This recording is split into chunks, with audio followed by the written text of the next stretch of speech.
Kui sa oled ka üks neist, kellele tundub, et praegusest küttelahendusest päris ei piisa või oled üldse ehitamas uut maja, uut kodu, siis nüüd pane kõrva taha, sest päris säästlikud ja kihvtid lahendusi on olemas.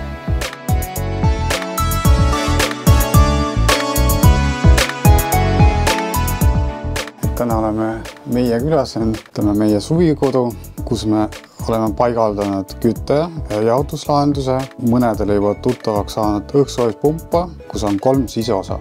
Õhksoojuspumpa on üks välisosa ja saab ühendada kuni 5 siseosa. Siis selle maja puhul on 3 magamistuba ülevalt, kus me ühendasime 3 siseosa.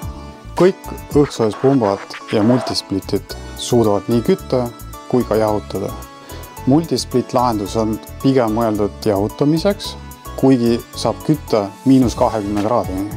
Iga pumba valik käib maja järgi, kõik majad on erinevad ja ka vajadused on erinevad. Meie tehnikud käivad koha peal vaatamas, teeme arvutused läbi, siis saadame pakkumise kliendile, vaatame, kas tuleb soodsamaks, natuke kallimaks, kas võib olla, et sõltub täitsa klientidest.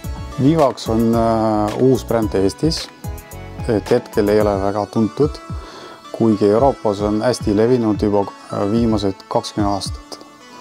Ja Vivax on Midiaga seotud, ehk siis Midia tehase bränd, mis pakub kvaliteetseid lahendusi ja erimudelid.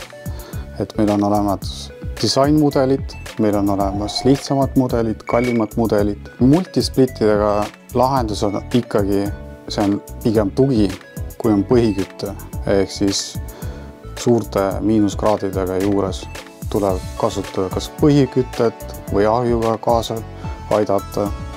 Ja samas ta tegelikult on ju ka väga säästlik lahendus. Ja säästu poolt, ehk siis ta tarbib 5 korda vähem elektrit kui tavaline elektriradiaator.